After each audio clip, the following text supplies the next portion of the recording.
Subscribe to our channel by clicking the subscribe button. Click the bell button and enjoy the latest uploads from our channel.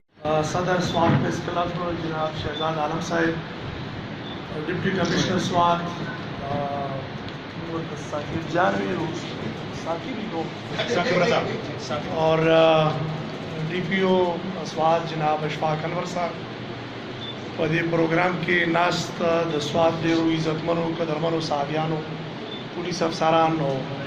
نورو ټولو ملګرو ته السلام علیکم.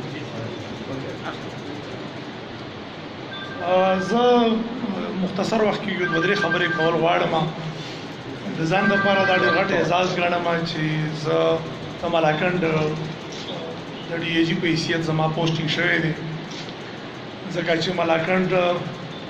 او بیا خاص کر سوات زموږ د پښتنو د مشر کور یوسفزی زموږ مشر کور دی، دا هغوی ځای دی او چې خدای پاک په ژوند کې دا موقع راکوي چې موږ د خپلو پښتنو خپلو وروڼو خدمت وکړو، نو د دغه نه غټ اعزاز بل نشي کېدی. زه په خپله د واڼه وزیرستان اوسېدونکی یم او هم د ستاسو په رنګ ځورېدلی یم او هم د ستاسو په رنګ دردېدلی یم. لږ به دا فرق به وي چې لږ زما زور او زما درد د سوات د خلکو نه سیوا دی او په اوږدو دی. کم او بیش چې کم حالات دلته سوات کې تاسو فور شارټ پیریډ اف ټایم لیدلی دي، نو هغه په وزیرستان کې د تیرو 1400 کالو نه هغه حالاتو سره زمونږ کام زمونږ خلک مخامخ دي. نو څنګه سماله دا احساس کیږي چې یاره اگر چې زیات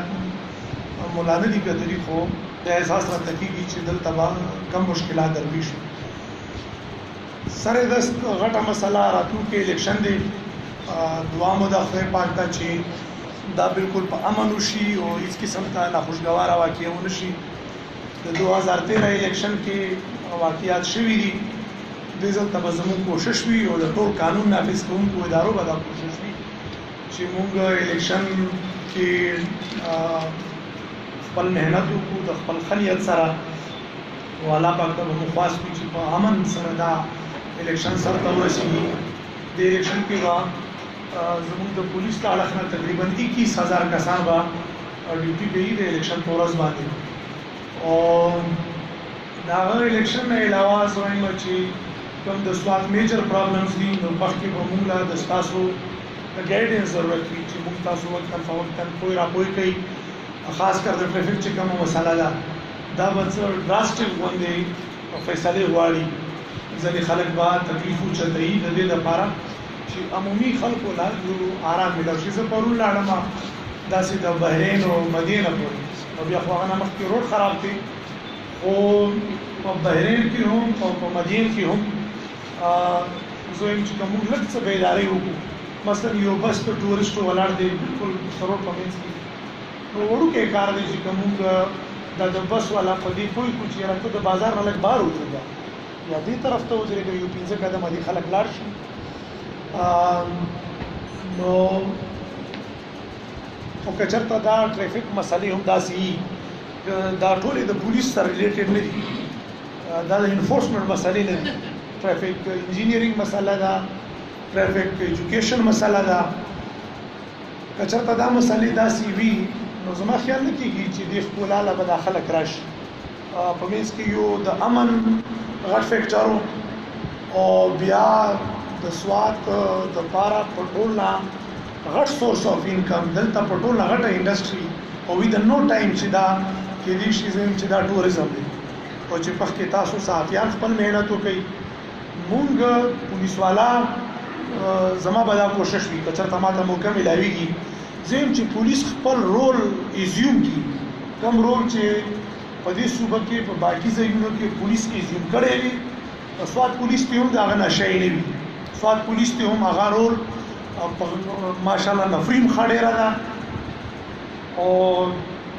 چې کم مردان پولیس کوي، کم د کوهاټ پولیس کوي، خاص کر د دهشتګردۍ په هډ کې، نو هغې له به موږ کوشش کوو چې موږ پولیس خپله ذمهوارتیا واخلو او دلته د بل لا انفورسمنټ ایجنسی ضرورت نشي پاتې. جواز یې نه وي، کوشش دا وي چې پولیس د خپلې سیمه په خپله حفاظت وکړي او نورې ادارې هم په نور ځایونو کې زموږ د ملک ډېر غټ غټ چیلنجز دي د هغوی هم یو کوشش دی چې څومره زر وشي چې د سوات پولیس د ملاکنډ پولیس خپل چې کومې ذمہوارګي د ملاکنډ پولیس دي هغه ذمہوارګي سنبالي کړي او نور لا انفورسمنٹ ایجنسیز ته بار بار دومره زیات انټرونشن ضرورت نه پاتې ځکه چې زمونږ غاجیو سټریټیجیک لوکیشن داسې دی چې د فوج over such a longer period of time په انټرنل سکیورټي کې انوالومنٹ نه د فوج د ایمیج لپاره خلک او نه د یوې علاقې د خلکو د ولس لپاره دا شی دومره زیات پوزیټیو زی نو کوشش به دا کوو چې نیت مو ښه دی انشاءالله ډېر ښه دی ډېر سپېڅلی نیت مو دی خدای پاک دې همت راکړي چې سمه د وسه ده د زړه د منځه به مو دا خواهش وي چې ستاسو خدمت وکړو صحافیانو سره زما خوشقسمتي ده همیشه مې ښه تعلق پاتې شوی دی او زه صحافیانو نه چې چېرته ډېر سخت خبره مو لګي زه نه خفه کېږم زه یم چې دا د دوی فرض دی خپله ډیوټي به کوي او په تاسو باندې حق د سواد د خلکو دی کله کله داسې وشي چې موږ په غیرانو کې بیا وایي چې یاره خیر دی زموږ پېژندګلو دي سترګې مو سره ملوي زه په هر ځای کې خلکو ته وایم چې د سرکاري آفیس هولډر چې د سرو زرو شي چې ستا پښتو کې امپریوزي چې ستا څونه قدر کوي خو چې دی غلی او یا دی ناهلي نو بالکل یې مه پرېږدئ دا سواد د خلکو په تاسو حق دی ټول درویش لکه خلکو په تاسو باندې حق دی چې که دلته یو افسر غلی یا یو افسر نااهل دی خپله ډیوټي نه کوي نو په درس پسې لیکل پکار یو خواست کومه چې ژوند دله ښکلی کېږي چې موږ یو بل ته رښتیا وایو ولس ته هم رښتیا ورسوو